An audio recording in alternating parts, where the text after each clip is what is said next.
I've got a Trioving D12 here. You may know it as ESA D12. It has a typical D-shaped keyway, which is pretty welcoming. And it has some barrel spools and countermilling, so see what happens. Okay, I'm using this flag to pick it most of the time, because this keyway is just pain. Okay, click on 2, click on 1, another click on 2, another click on 1. These pins are just making their way into the countermilling now. That's why they click so much. Okay, nothing dropped. What was it? Okay, nothing on 3.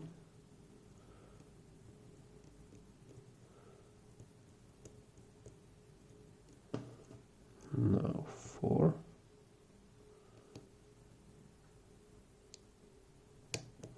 Click on 4.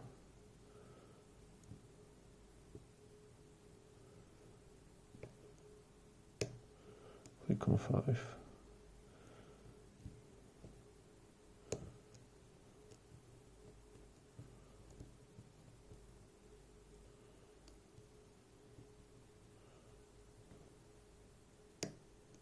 And I click on 6.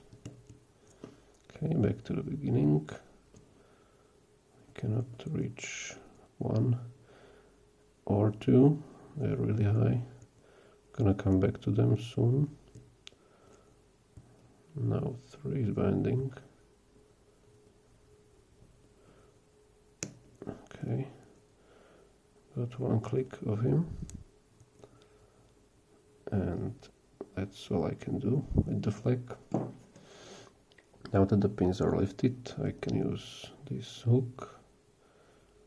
So let's see, number 1, 1 click, another one, this should be fine. Now pin 2, click, another one. Okay, is that all from you, buddy? At least for now, I think it is. Now 3. Looks like it dropped and I cannot get under him, so I need to pull out this flag one more time. So there's 1,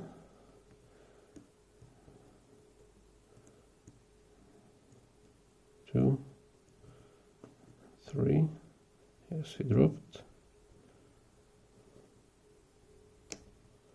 Okay, I pushed him up. I think I can get under him now. And meanwhile, got some click out of 2.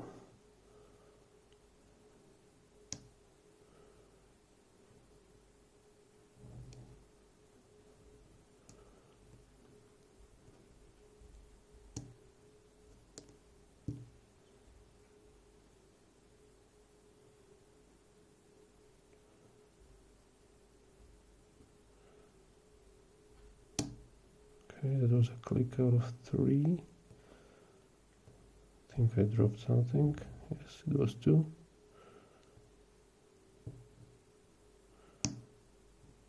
Click on 2. Another one, and we got an open. Cool. That's the Trioving D12. And let's see what's inside. Okay.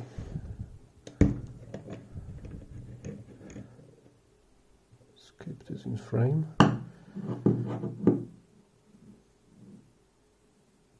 Stop rolling, please. All right. So this particular cylinder has like a metal rod in here that's holding the drivers in place. It's like it was grab screwed, not, but it's very similar mechanism, so it's kind of nice. Okay, so first things first, I'm gonna turn this and remove this metal rod that's on the top. Okay, there's a little screw, you just need to loosen it up and then just pull this rod out. Okay, I'm gonna place it here for now. Okay, so there are the springs. Okay, now I'm gonna start dumping the springs and the drivers. So there's one.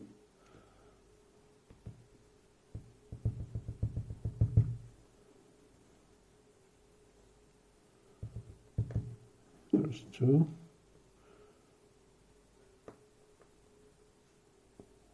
Okay, I'm gonna rearrange it later. 3.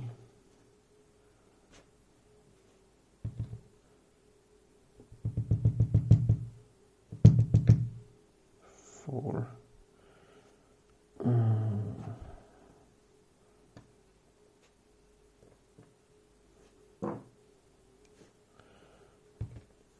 That's 5.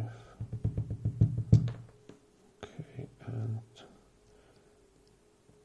6.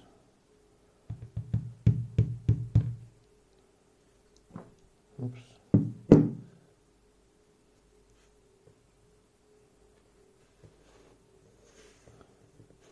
6. Okay, and now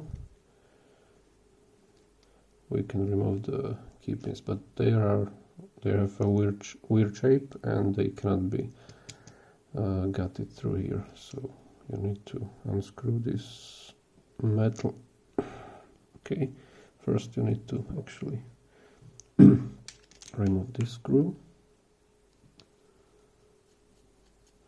It's a Torx screw in this case.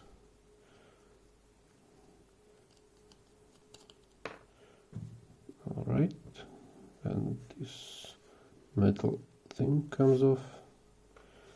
Now you can unscrew this metal cap. I guess it's for some pulling protection, I don't know. Oops. And now you can extract the core just like that. Nice. Okay, so dump the key pins. Okay, there is 6.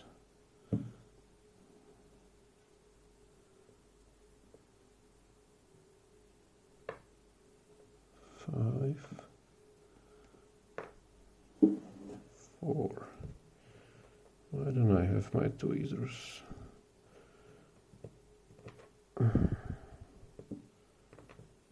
Okay, give me a second because this is actually unbearable.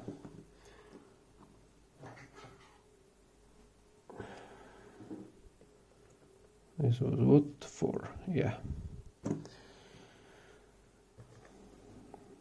And 3.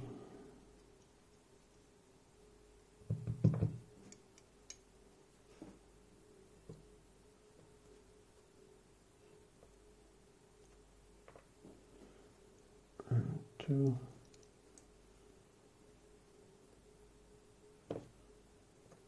And 1. There we go. Okay, we are done with the gutting, so let's take a look what's inside.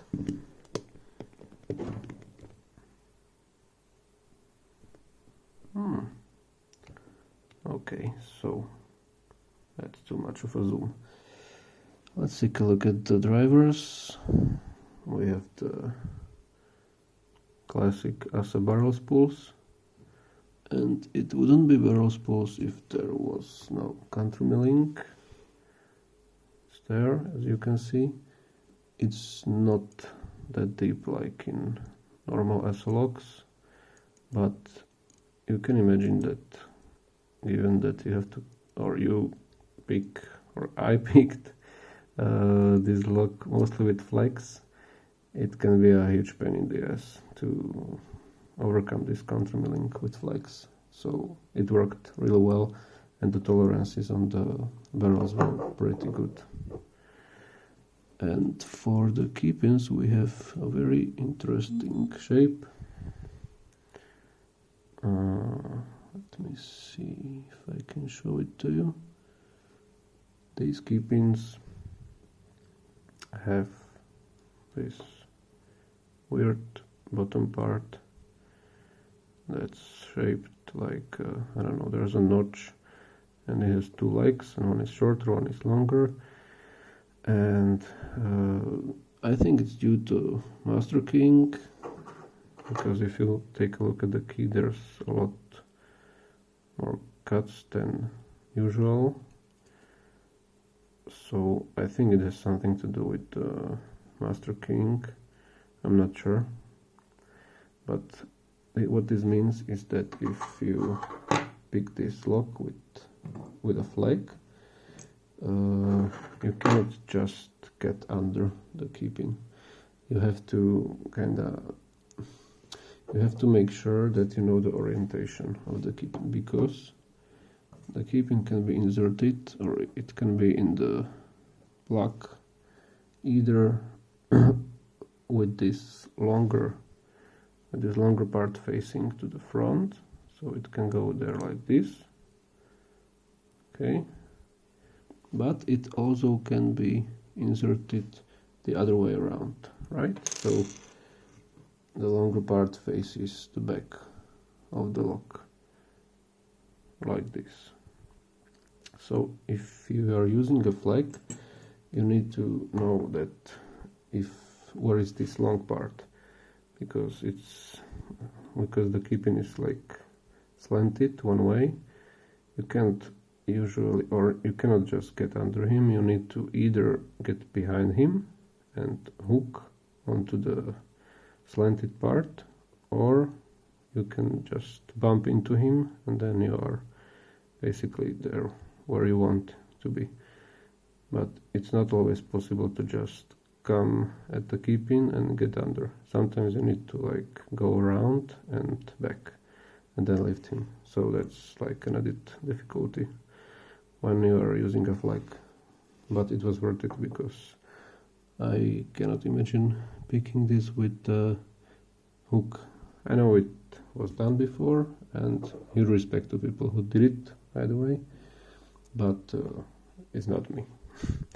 Okay, so this is the core. You can see that there is a sidebar slot, because I think the Trioving uses this same housing for some locks with sidebars, like the twin control, for example.